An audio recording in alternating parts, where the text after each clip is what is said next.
Hello guys, welcome to my YouTube channel. I hope ಎಲ್ಲರೂ ತುಂಬ ಚೆನ್ನಾಗಿದ್ದೀರಾ ಅನ್ಕೋತೀನಿ. ನಾನು ಈ ಥರ ವೆಲ್ಕಮ್ ವೀಡಿಯೋ ಮಾಡಿ ತುಂಬ ದಿನ ಆಯಿತು. ಡೆಲಿವರಿ ಮುಂಚೆ ಮಾಡಿದ್ದು, ಇನ್ನು ಇವಾಗ ವೀಡಿಯೋ ಮಾಡ್ತಾಯಿದ್ದೀನಿ. ಇಷ್ಟು ಟೈಮ್ ನನಗಂತೂ ಟೈಮ್ ಸಿಕ್ಕಿರಲಿಲ್ಲ. ಏನಕ್ಕಂದರೆ ಟ್ವಿನ್ಸ್ ಅಲ್ವಾ, ಟ್ವಿನ್ಸ್ ಹ್ಯಾಂಡಲ್ ಮಾಡೋದು ತುಂಬ ಕಷ್ಟ. ಒಬ್ರಿಗೆಲ್ಲಂತೂ ಆಗೋದೇ ಇಲ್ಲ. ನಾನು ಅಮ್ಮ ಮೇಂಟೈನ್ ಮಾಡ್ತಾಯಿದ್ವಿ. ಇವಾಗ ಓಕೆ, ಇವಾಗ ಸ್ವಲ್ಪ ಪರವಾಗಿಲ್ಲ. ಇವಾಗ ಸ್ವಲ್ಪ ಹ್ಯಾಂಡಲ್ ಮಾಡ್ಬೋದು ಇಬ್ಬರೂ. ಇವಾಗ ಮಲ್ಕೊಂಡಿದ್ದಾರೆ, ಸೊ ಅದಕ್ಕೋಸ್ಕರ ವೀಡಿಯೋ ಸ್ಟಾರ್ಟ್ ಮಾಡ್ತಾಯಿದ್ದೀನಿ. ನನಗೆ ಡೆಲಿವರಿ ಆಗಿ ಆಲ್ಮೋಸ್ಟ್ 3 ಮಂತ್ಸ್ ಮೇಲಾಗಿದೆ. ಶೂಟ್ ಅಂತೂ ಮಾಡೋಕ್ಕಾಗ್ತಿರ್ಲಿಲ್ಲ. ಆಗಾಗ ಮಿನಿ ವ್ಲಾಗ್ನ ಅಪ್ಲೋಡ್ ಮಾಡ್ತಿದ್ದೆ. ಈ 3 ಮಂತ್ಸಲ್ಲಿ ನಾನು ಮಿನಿ ವ್ಲಾಗ್ನ ಅಪ್ಲೋಡ್ ಮಾಡಿದ್ದು ಜಸ್ಟು 10 to 12 ವೀಡಿಯೋಸ್ ಅಷ್ಟೇ ಅಪ್ಲೋಡ್ ಮಾಡೋಕ್ಕಾಗಿದ್ದು. ಇದೊಂಥರ ಹೊಸದಲ್ವ ಎಲ್ಲನೂ. ನಾನು ಕೂಡ ಅಡ್ಜಸ್ಟ್ ಆಗೋಕ್ಕೆ ಸ್ವಲ್ಪ ಟೈಮ್ ತೊಗೊಂಡೆ. ಮತ್ತು ಆದಷ್ಟು ಟೈಮ್ನ ಮಕ್ಳ ಜೊತೆ ಸ್ಪೆಂಡ್ ಮಾಡ್ತಾಯಿದ್ದೆ. ಮತ್ತು ಗೊತ್ತು, ಒಂದು ಮಗುನೇ ಸ್ವಲ್ಪ ಕಷ್ಟ ಹ್ಯಾಂಡಲ್ ಮಾಡೋದು. ಇನ್ನು ಇಬ್ಬರು ಮಕ್ಕಳಲ್ವಾ, ಅಷ್ಟು ನಿದ್ದೆ ಇರಲ್ಲ. ನಾನು ಟೈಮ್ ಕೊಡ್ಕೊಳ್ಳೋಕ್ಕೆ ಆಗ್ತಾಯಿರಲಿಲ್ಲ. ಸೊ ಅದಕ್ಕೆ ಇವತ್ತು ವೀಡಿಯೋ ಮಾಡೋಣ. ಲಾಸ್ಟ್ ವೀಕ್ ನಾನು ಡೆಲಿವರಿ ವ್ಲಾಗ್ನ ಹಾಕಿದ್ದೆ. ತುಂಬ ಚೆನ್ನಾಗಿ ಕಮೆಂಟ್ ಹಾಕಿದ್ರಿ.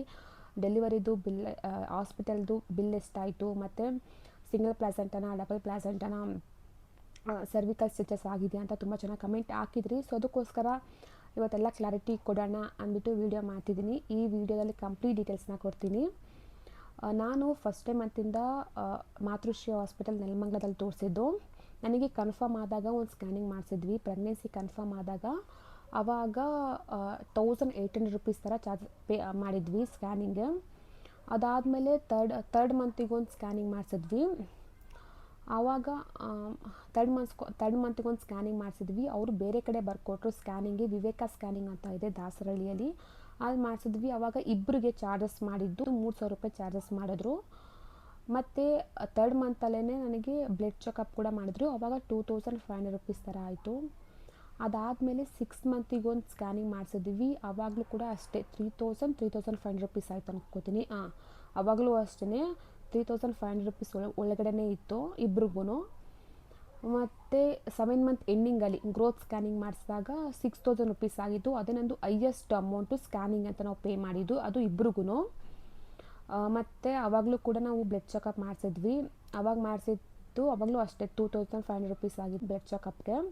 ಮತ್ತು ನಾನು ನಿಮಗೆ ಲಾಸ್ಟ್ ವ್ಲಾಗಲ್ಲಿ ಹೇಳಿದ್ದೆ ನನಗೆ ಒಂದು ಮಗುದು ವಾಟರ್ ಕಮ್ಮಿ ಇದೆ ಅಂತ. ಸೊ ಆವಾಗ ನನಗೆ ಮೆಡಿಸನ್ಸ್ ಬರ್ಕೊಟ್ಟಿದ್ರು. ಮೆಡಿಸನ್ಸ್ಗೆ 5000 ರೂಪೀಸ್ ಆಗಿತ್ತು ಆಲ್ಮೋಸ್ಟ್.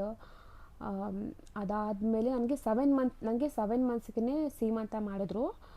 ಏನಕ್ಕಂದರೆ ಡಾಕ್ಟರ್ ಮುಂಚೆನೇ ಹೇಳಿದರು 8.5 ಮಂತ್ಸ್ ಆದಮೇಲೆ ಯಾವಾಗ ಬೇಕಾದ್ರೂ ನಿಮಗೆ ಡೆಲಿವರಿ ಆಗೋ ಚಾನ್ಸಸ್ ತುಂಬ ಇದೆ ಅಂತ. ಅದಕ್ಕೆ ನಮ್ಮ ಅತ್ತೆ ಮನೇಲಿ ಅವರು 7 ಮಂತ್ಸ್ಗೆ ಸೀಮಂತ ಮಾಡಿದ್ರು. ಸುಮ್ಮನೆ ಯಾಕೆ ರಿಸ್ಕ್ ತೊಗೊಳ್ಳೋಣ, ಆಮೇಲೆ ಸೀಮಂತ ಮುಂಚೆನೇ ಡೆಲಿವರಿ ಆಗಿಬಿಟ್ರೆ ಸೀಮಂತ ಮಾಡೋಕ್ಕಾಗಲ್ಲ ಅಂದ್ಬಿಟ್ಟು ಅವರು 7 ಮಂತ್ಸ್ಗೆ ಸೀಮಂತ ಮಾಡಿದ್ರು. ಮತ್ತು ಅಮ್ಮ ಮನೆಗೆ ಬಂದಾಗ ಅಪ್ಪ ಅಮ್ಮ ಬ್ಯಾಂಗ್ಳೂರಿನಲ್ಲೇ ಇರೋದು. ಬಟ್ ಊರಿಗೆ ಹೋಗೋಣ, ಅಂಡೆ ಸ್ನಾನ ಮಾಡಿಸ್ಬೋದು ಮಕ್ಕಳಿಗೆ, ಮತ್ತು ಬಾಣತನ ಕೂಡ ತುಂಬ ಚೆನ್ನಾಗಿ ಮಾಡ್ಬೋದು ಅಂದ್ಬಿಟ್ಟು ಊರಿಗೆ ಹೋಗೋಣ ಅಂತ ಊರಿಗೆ ಶಿಫ್ಟ್ ಆದ್ವಿ. ಅಲ್ಲಿ ನಾವು ಚೆಕಪ್ಗೆ ಹೋದಾಗ ಊರಲ್ಲಿ ಆ ಡಾಕ್ಟರ್ ನಮ್ಗೆ ಹೇಳಿದ್ದು, ನಿಮಗೆ ನಾರ್ಮಲ್ ಡೆಲಿವರಿ ಡೇಟ್ಗೆ ಡೆಲಿವರಿ ಆದರೆ ನಾವು ಇಲ್ಲಿ ಮಾಡಿಸ್ತೀವಿ, ಇಲ್ಲ ಅಂದರೆ ನಾವು ಬೇರೆ ಕಡೆಗೆ ರೆಫರ್ ಮಾಡ್ತೀವಿ ಅಂತ ಹೇಳಿದ್ರು. ರೆಫರ್ ಅಂದರೆ ನಾವು ಹಾಸ್ಪಿಟಲ್ಗೆ ಏನಾದರೂ ಎಮರ್ಜೆನ್ಸಿ ಇದ್ದಾಗ ಹಾಸ್ಪಿಟಲ್ಗೆ ಹೋದಾಗ ಅವ್ರು ಲೆಟರ್ ಬರ್ಕೊಡ್ತಾರೆ. ಆ ಲೆಟರ್ ತೊಗೊಂಡು ಬೇರೆ ಕಡೆ ಹೋಗಬೇಕು. ನಾವು ಅಂದ್ಕೊಂಡ್ವಿ ಏನಾದರೂ ಎಮರ್ಜೆನ್ಸಿ ಬಂದು ಸುಮ್ಮನೆ ಏನಕ್ಕೆ ರಿಸ್ಕ್ ಎಲ್ಲ ತೊಗೊಳೋದು ಬೇಡ. ಟ್ವಿನ್ಸಲ್ಲಿ ಅಪ್ಪ ಕೂಡ ಬ್ಯಾಂಗ್ಳೂರ್ಗಳಲ್ಲಿ ಇರ್ತಾರೆ ಕೆಲಸದ ಮೇಲೆ. ನಾನು ಅಮ್ಮ ಇಬ್ಬರೇ ಸುಮ್ಮನೆ ರಿಸ್ಕ್ ಅವೆಲ್ಲ ಬೇಡ. ಅಲ್ಲಿ ಏನಕ್ಕಂದರೆ ಅಲ್ಲಿ NIC ಫೆಸಿಲಿಟೀಸ್ ಇರಲ್ಲ ಅಂದ್ಬಿಟ್ಟು ಅವರು ಮುಂಚೆ ಪ್ರೀ ಮೆಚೂರ್ ಆದರೆ ನಾವು NICಗೆ ಅಡ್ಮಿಟ್ ಮಾಡಲೇಬೇಕಾಗುತ್ತೆ ಮಕ್ಕಳನ್ನ ಇವಾಗ. ಸೊ ಅಲ್ಲಿ NIC ಫೆಸಿಲಿಟೀಸ್ ಇಲ್ಲ. ಆವಾಗ NICಗೆ ಅಂದ್ಬಿಟ್ಟು ನಾವು ಬೇರೆ ಕಡೆ ಶಿಫ್ಟಿಂಗ್ ಸುಮ್ಮನೆ ಏನಕ್ಕೆ ಬೇಡ, ಎಲ್ಲ ಒಂದೇ ಕಡೆನೇ ಇರಲಿ ಅಂದ್ಬಿಟ್ಟು ನಾವು ನಮ್ಮ ಅತ್ತೆಗೆ ಹೇಳಿದ್ವಿ ಇದನ್ನ. ನಮ್ಮ ಅತ್ತೆ ಬಂದುಬಿಡಿ ಇಲ್ಲಿಗೆ ಬ್ಯಾಂಗ್ಳೂರಿಗೆ, ಬೇಡ ಊರಲ್ಲಿ ಬೇಡ, ಬ್ಯಾಂಗ್ಳೂರಿಗೆ ಬನ್ನಿ ಅಂತ ಹೇಳಿದ್ರು. ನಾವು ಒಂದು 15 ದಿನ ಇದ್ವಿ ಊರಲ್ಲಿ, ಮತ್ತೆ ಬಂದುಬಿಟ್ವಿ ಬ್ಯಾಂಗ್ಳೂರ್ಗೆ. ಸೊ ಇಲ್ಲಿ ನೆಲಮಂಗಲ ಹತ್ರ BGS ಹಾಸ್ಪಿಟಲ್ ಇದೆ. ತುಂಬ ಜನ ನಮ್ಮ ಅತ್ತೆ ವಿಚಾರಿಸಿಟ್ಟಿದ್ರು ಆಲ್ರೆಡಿ ಯಾವ ಹಾಸ್ಪಿಟ್ಲ್ ಚೆನ್ನಾಗಿದೆ ಅಂತ. ತುಂಬ ಜನ ಹೇಳಿದರು BGS ಹಾಸ್ಪಿಟ್ಲ್ ತುಂಬ ಚೆನ್ನಾಗಿದೆ ಅಂತ. ಸೊ ಅದಕ್ಕೆ ನಾವು ಅಲ್ಲಿಗೆ ಹೋದ್ವಿ, BGSಗೆ ಹೋದ್ವಿ. ಅಲ್ಲಿ ನನಗೆ ಲಾಸ್ಟ್ ಮಂತಲ್ಲಿ ವೀಕ್ಲಿ ಸ್ಕ್ಯಾನ್, ನನಗೆ 8ನೇ ಮಂತ್ ಆದಮೇಲೆ ವೀಕ್ಲಿ ಸ್ಕ್ಯಾನಿಂಗ್ ಅಂತ ಹೇಳಿದ್ರು. ನನಗೆ ವೀಕ್ಲಿ ಸ್ಕ್ಯಾನಿಂಗ್ಗೆ 100 ರುಪೀಸ್ ಒಳಗಡೆ ಇತ್ತು, 500 ರುಪೀಸ್ ಒಳಗಡೆ ಇತ್ತು ಇಬ್ರಿಗೂ ಸೇರಿಸಿ ಸ್ಕ್ಯಾನಿಂಗು. ಮತ್ತು ಬ್ಲಡ್ ಚೆಕಪ್ ಕೂಡ ಅಷ್ಟೇ 200-250 ರುಪೀಸ್ ಅಷ್ಟೇ ಇದ್ದಿದ್ದು. ಲಾಸ್ಟ್ ವೀಕ್ ನನ್ನ ಡೆಲಿವರಿದು ಲಾಸ್ಟ್ ವೀಕ್ ಅನ್ನಂಗೆ 2000 ಚಿಲ್ಲರೆ ತೊಗೊಂಡ್ರು ಬ್ಲಡ್ ಚೆಕಪ್ಗೆ. ಬಟ್ ಸ್ಕ್ಯಾನಿಂಗ್ ಮಾತ್ರ ಅಷ್ಟೇ ಇದ್ದಿದ್ದು, 500 ರುಪೀಸ್ ಒಳಗಡೆ ಇತ್ತು. ಅದಾದಮೇಲೆ ನನಗೆ ಡೆಲಿವರಿ ಕಂಪ್ಲೀಟ್ ಚಾರ್ಜಸ್ ಬಂದು 70,000 ಒಳಗಡೆ ಆಯಿತು. ಅದು ಅಷ್ಟು ಕೂಡ ಆಗಲ್ಲ, ಒಂದು ಮಗು ಇದ್ದರೆ ನಿಮಗೆ 20,000 ರೂಪಾಯಿ ಒಳಗಡೆ ಆಗುತ್ತೆ. ಬಟ್ ನನಗೆ ಇಬ್ಬರು ಮಕ್ಕಳಲ್ವಾ, ಮತ್ತು NICU ಕೂಡ ಮಕ್ಕಳಿದ್ರು. ಮತ್ತು ನಾವು ಸ್ಪೆಷಲ್ ವಾರ್ಡ್ ತೊಗೊಂಡಿದ್ವಿ, ನಾವು 11 ದಿನ ಇದ್ವಿ ಹಾಸ್ಪಿಟಲ್ನಲ್ಲಿ.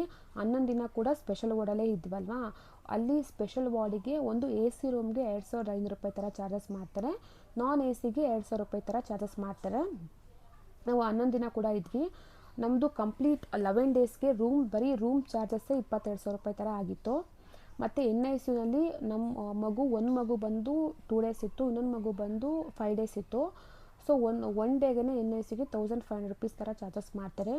ನಾನು ತುಂಬ ಕಡೆ ಕೇಳಿದ್ದೆ ಇದನ್ನ, ನನಗೆ ಅಷ್ಟು ಪ್ರಾಪರಾಗಿ ಗೊತ್ತಿಲ್ಲ, ಬಟ್ ನಾನು ಕೇಳಿದ್ದೆ ಇದನ್ನ. ಬೇರೆ ಕಡೆ ಹಾಸ್ಪಿಟಲ್ನಲ್ಲಿ ಒಂದೇ NICUಗೆ 10,000-15,000 ರೂಪಾಯಿ ಥರ ಚಾರ್ಜಸ್ ಮಾಡ್ತಾರೆ ಅಂದ್ಬಿಟ್ಟು. ಬಟ್ ಇಲ್ಲಿ ತುಂಬ ಅಫೋರ್ಡಬಲ್ ಆಗಿದೆ ಆ್ಯಂಡ್ ತುಂಬ ಚೆನ್ನಾಗಿ ನೋಡ್ತಾರೆ. ಡಾಕ್ಟರ್ಸ್ ಆಗಿರ್ಬೋದು, ನರ್ಸ್ಗಳಾಗಿರ್ಬೋದು ಚೆನ್ನಾಗಿ ಟ್ರೀಟ್ ಮಾಡ್ತಾರೆ. ಮತ್ತು ತುಂಬ ಕ್ಲೀನಾಗಿದೆ ಹಾಸ್ಪಿಟಲ್ ಅಂತೂ. ಆ್ಯಂಡ್ ಡೆಲಿವರಿ ಕೂಡ ಅಷ್ಟೇ, ಯಾವುದೇ ಥರ ಏನೂ ಕಾಂಪ್ಲಿಕೇಟ್ಸ್ ಏನೂ ಆಗಲಿಲ್ಲ, ಆರಾಮಾಗಿ ನಾರ್ಮಲಾಗಿ ಆಯಿತು. ನನಗೆ ವಾಟರ್ ಬ್ರೇಕ್ ಆಗಿದ್ದು, ನಾನು ಲಾಸ್ಟ್ ವ್ಲಾಗಲ್ಲಿ ಹಾಕಿದ್ದೀನಿ ನೋಡಿ ನನಗೆ ಡೆಲಿವರಿದು ವ್ಲಾಗ್ನ ಏನಾಯಿತು ಅಂದ್ಬಿಟ್ಟು. ನನಗೆ ಯಾವ ಥರ ಪ್ರಾಬ್ಲಮ್ಸ್ ಬಂದಿತ್ತು ನನಗೆ ಪ್ರೆಗ್ನೆನ್ಸಿ ಟೈಮಲ್ಲಿ ಅಂತ. ನನಗೆ ಆ ಕಂಪ್ಲೀಟ್ ಅಮೌಂಟ್ ನನಗೆ ಆಗಿದ್ದು 70,000 ರೂಪಾಯಿ ಅಷ್ಟಾಗಿದ್ದು. ಅದು ನನ್ನ ಮೆಡಿಸನ್ನು ಮತ್ತು ಡೆಲಿವರಿ ಚಾರ್ಜಸ್ಸು, NICU ಚಾರ್ಜಸ್ಸು ಮತ್ತು ರೂಮ್ದು ಎಲ್ಲ ಸೇರಿ 70,000 ರೂಪಾಯಿ ಅಷ್ಟಾಗಿದ್ದು. ಇನ್ನು ನಾರ್ಮಲ್ ಒಂದು ಮಗುಗಾದರೆ ಒಂದು ಮಗು ಇದ್ದಿದ್ರೆ 20,000 ರೂಪಾಯಿ ಒಳಗಡೆ ಆಗ್ತಿತ್ತು ಚಾರ್ಜಸ್ ಎಲ್ಲ. ತುಂಬ ಅಫೋರ್ಡಬಲ್, ತುಂಬ ಚೆನ್ನಾಗಿದೆ ಹಾಸ್ಪಿಟಲ್ ಅಂತೂ. ಇನ್ನು ತುಂಬ ಕಮೆಂಟ್ಸ್ ಕೂಡ ಬಂದಿತ್ತು, ಸಿಂಗಲ್ ಪ್ಲಾಸೆಂಟನ ಡಬಲ್ ಪ್ಲಾಸೆಂಟನ ಅಂತ. ನನಗಿದ್ದಿದ್ದು ಸಿಂಗಲ್ ಪ್ಲಾಸೆಂಟ. ನನಗೆ ಸರ್ವಿಕಲ್ ಸ್ಟಿಚಸ್ ನನಗೇನೂ ಆಗಿರಲಿಲ್ಲ, ಡಾಕ್ಟರ್ ಕೂಡ ರೆಕಮೆಂಡ್ ಮಾಡಿರಲಿಲ್ಲ. ಸೊ ಅದಕ್ಕೆ ನಾನು ಮಾಡಿಸಿರಲಿಲ್ಲ. ಐ ಹೋಪ್ ನಿಮಗೆ ಯಾರು ಪ್ರೆಗ್ನೆನ್ಸಿಲಿರ್ತೀರಾ ಈ ವಿಡಿಯೋ ನಿಮಗೆ ಇಷ್ಟ ಆಗಿರುತ್ತೆ ಅಂದ್ಕೊಂಡಿದ್ದೀನಿ. ಆ್ಯಂಡ್ ತುಂಬ ಹೆಲ್ಪ್ಫುಲ್ ಕೂಡ ಆಗಿರುತ್ತೆ ಅಂದ್ಕೊಂಡಿದ್ದೀನಿ. ನಿಮಗೆ ಇಷ್ಟ ಆಗಿದ್ದರೆ ಪ್ಲೀಸ್ ಸಬ್ಸ್ಕ್ರೈಬ್ ಮಾಡಿ, ಶೇರ್ ಮಾಡಿ, ಲೈಕ್ ಮಾಡಿ, ಕಮೆಂಟ್ ಮಾಡಿ. ಆ್ಯಂಡ್ ಏನಾದರೂ ಡೌಟ್ಸ್ ಇದ್ದರೆ ಕಮೆಂಟ್ ಮಾಡಿ. ನನಗೆ ಆಗಿರೋ ಎಕ್ಸ್ಪೀರಿಯೆನ್ಸ್ನ ನಾನು ನಿಮ್ಮ ಹತ್ರ ಶೇರ್ ಮಾಡ್ಕೋತೀನಿ. ಮುಂದಿನ ವ್ಲಾಗಲ್ಲಿ ಸಿಗ್ತೀನಿ. Until bye take care.